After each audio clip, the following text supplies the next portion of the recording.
Nightline with Mike Allen on LBC Newstalk 97.3 FM. Give Mike a call on 071 973 9733. We were talking about guns, the availability of them, the increased availability of them, the legs in the Observer lasting as a newspaper. If men were able to have children, would the health service alter? Do MPs offer good value for money? Are nurses being portrayed as bimbos on television drama, and is it affecting the way they're perceived by the public? Begging in seaside resorts. We're also talking about things you might have collected belong to important people. Why is it that those who insisted that Britain had cheated the Third World have nothing to say about Nelson Mandela's claims, now he's president of South Africa, for his intention to be made abundantly known for readmission to the Commonwealth? We're also talking about the family. When the family splits up and there are children, does it not confuse them if mummy and daddy are seen hugging, kissing and smiling each other? 973 9733. That and a few things more. We're talking about UFOs tonight. UFOs. Should the government put us in the picture on it? If there are UFOs, should we put in the picture? Hello, Alexander. Hello. Hi. Well, yeah, it's all rubbish, basically, the UFO conspiracy theory. It's something I've looked into some depth. Oh, really? And, yes, the whole thing is full of cranks and nutters and liars. And, I mean, your own Pete Murray has done his bit by having the Aetherius Society on his programme, Dr. Richard Lawrence, and Dr. George King is their sort of saviour who believes Jesus lives on Venus and all sorts of other nonsense. But the whole field is full of rubbish, including fake documents, I might add. There's the MJ12 saucer crash documents. There's a very famous fake photograph of an alien which started life as an April Fool's joke in Germany in about 1951. And really the whole movement started with George Adamski. The first contactee was a man named Daniel Fry, but it wasn't until Adamski started telling his tall stories in about 1951, and he published a book, Flying Saucers Have Landed, and he came out with absolutely ridiculous things. He'd been taken for a ride around the solar system by a man named Ramu, and he'd been to the moon, and people have built on this. But the really disturbing thing is that and Philip Klass, a sceptical journalist, has published a book on this, UFO Abductions, A Dangerous Game. Basically, you've got a lot of disturbed who are convinced by therapists that they've been abducted by UFOs. And the guru of the UFO abductee movement is a man named Bud Hopkins, who's an artist by training, but he's convinced lots of people have been abducted. But apart from that, you've just got lots of cranks, and a lot of good people also have been ensnared by this conspiracy theory. Alexander, can I ask you a question? What is it the motivating force behind people writing things which, as you say, are false? What is it? I'm not questioning your claim that it's false. What is it that prompts them to do it, in your view? There's got to be a reason for it. Well, I mean, this is part of a much bigger picture. The world is as full of fakes and frauds, from the Protocols of Zion to the Turin Shroud, and the gullibility of people. I mean, there was the man who sold London Bridge, and the man who designed a sheath for the Eiffel Tower and sold that. And there's all sorts of things. But the UFO, the thing about the UFO movement is it's a very plausible idea that there are people out there, and I obviously wouldn't discount the possibility. But there's also a lot of money in it, and a lot of romanticism, and a lot of very poor journalism and very irresponsible publishing. Well, Alexander, I appreciate you calling. I think there's a few people who would either agree or disagree. I've spoken with many people on this subject, and very few people sit on the fence. Very interesting. Very few people sit on the fence. I thought Alexander was quite fair, actually. He thought a lot of the stories about it were nonsense, but he was quite prepared to believe that they might exist. But what we've heard so far has been wild exaggeration. Thanks, Alexander. You're listening to LBC Radio, 9739733. That logic would say that Earth is such a tiny speck in the general scheme of things that it would be arrogant of us to think that we're the only ones around.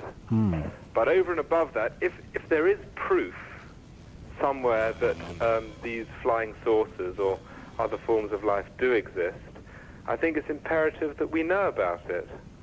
In the general scheme of things, a human life is nothing, and if all we're going to worry ourselves about is if our lawn's kept nicely, or what colour our car is, or what clothes we're going to wear, that they're really very insignificant things. And if the government does have, or the military does have proof of other beings, then it's very important that we know about it. If they did say to us, well, this is the situation, this is what we know, and if they're playing pretty true to form, they probably need to tell us about an eighth of what they know, let's imagine.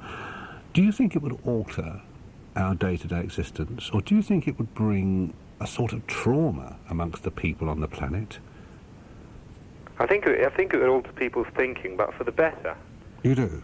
I think people are so wrapped up in themselves and their own little lives that they would start taking the larger picture more seriously.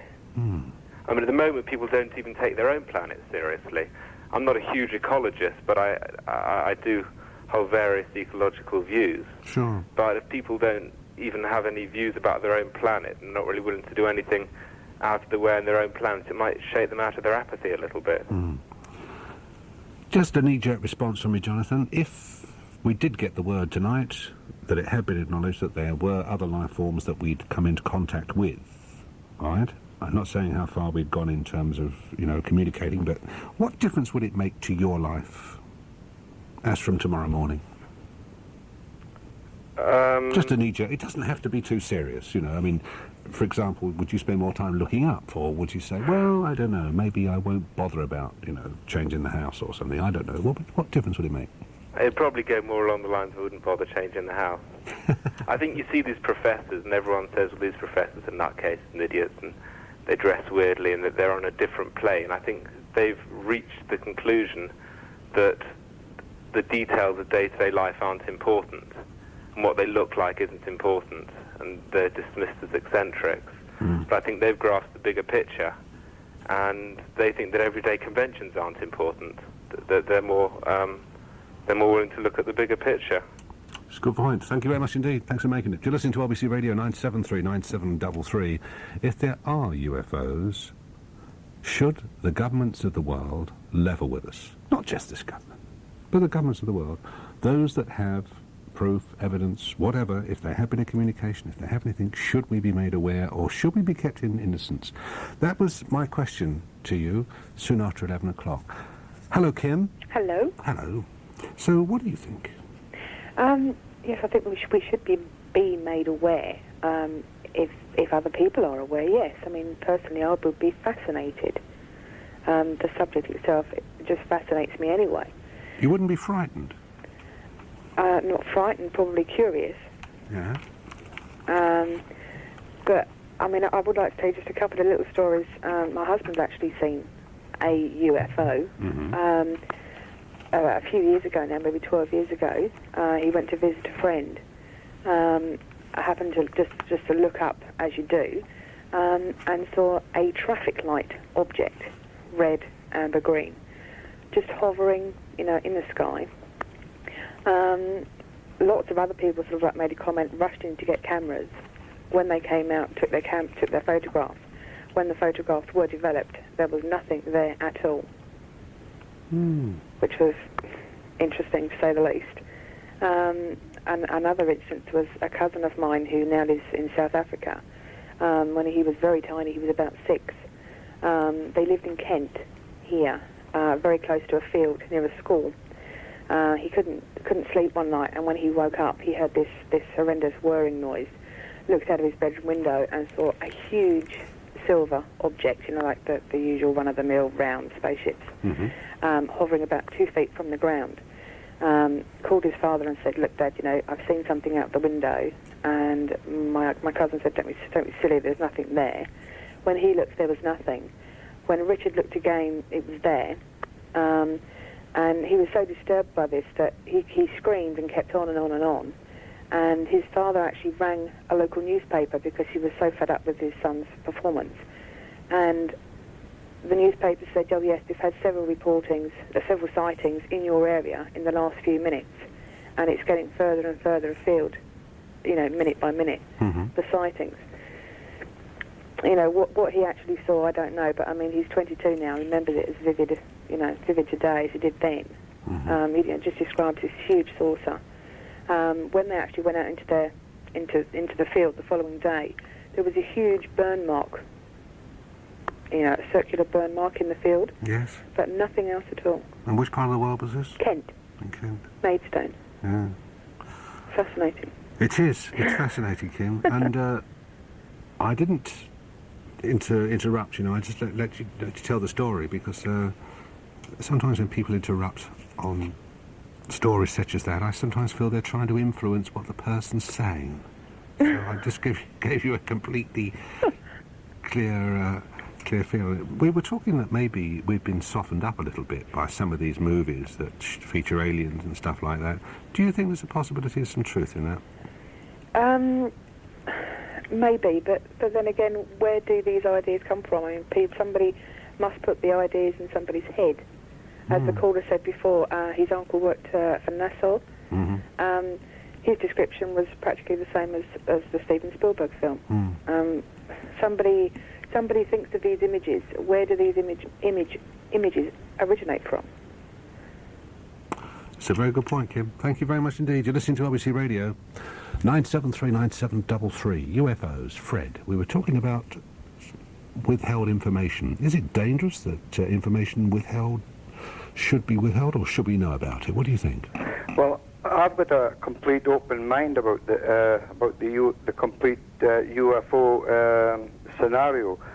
But if any of the governments have got any detailed information or whatever, then I think that the public ought to know. But if you go, there was 2 books were written by an eminent Dutchman who is also an archaeologist. He went to one of his expeditions. He went to Peru, and he actually took some photographs which have been properly verified, and he always maintained that going back as far as the early caveman, when he lived in caves for dwelling, caveman always painted on the walls of his caves what he saw in everyday life with regard to animals, etc., etc. Now, and 2 of these caves that he took photographs of, there were animals, and there was also the early hunters, etc.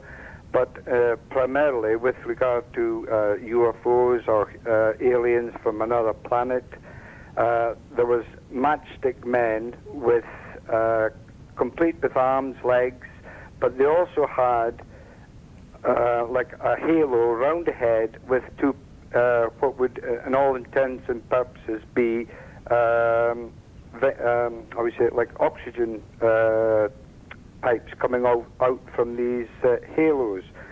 And also, with regard to the gentleman who first called, he said that he's one of his in-laws or something worked for NASA. Now, NASA, on one of their flights over that particular area, they took aerial photographs of that particular terrain.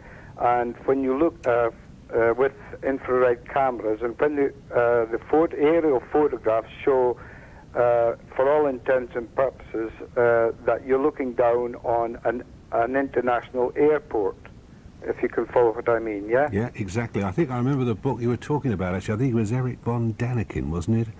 Erich von Däniken. Fred, thank you very much. Hello, Jane. Good evening. Jane? Hello. Yes. I'm talking about UFOs. Yes. Well, about 4 years ago, could have been about 5 now, because time goes so quick, doesn't it? I was walking up the road. I was making my way to the local pub, would you believe? So you can imagine, when I got in the pub, after what I'd seen, they all didn't believe me. But what I did see was a light. Well, I was looking up in the sky, and a light came towards me, and I thought, what's that light? You know, because I'm not giving it a second thought, because I am the world's worst. I would never believe there's somebody else up there. You know, I'm one of those people who didn't believe. And as I looked, and I kept looking, I thought, what is it? And the more I looked, suddenly it came lower and lower, and this great light was hovering sort of over me before I sort of really gave it much thought. And I thought, I don't believe it. And I was sort of taken aback. It was a massive light in the sky, you know. And the more I looked, I thought, no, it can't be. And suddenly, as I kept staring, it seemed to take fright, and it shot back, right back, like over where it came from. I can't describe it because you can't see what I'm trying to say, you know, my hand's moving. But it shot right back, and I just sort of stood there, really shocked. And, well, I can't get over it now. You know, I walk about and I'm looking for this light, looking for me. What colour was it? Just a light coloured, you know, like a light bulb. So it's a white light? Yeah, very white. But I'm sure... How big was it? How big was it, Jane? Massive. When it came actually hovering, because, as I say, I'm one of those that never believed in anything. You know, my husband used to say, oh, there's something out there, and I'd say, oh, of course there's not. You know, I was very, very stupid. But I can't forget it. Even now, I walk the dog out in the mornings, and I look for this light, and I think, oh, it's going to come and look for me. Because, oh, I don't know, I really saw it hovering, and it laid over me, and I thought, God, you know, before I really sort of bothered to imagine there was one, it was definitely looking at me. Interesting. Thank you, Jane. Thank you very much. A quick word from Dolly. Dolly, the question was, is your MP good money? Oh, yes, very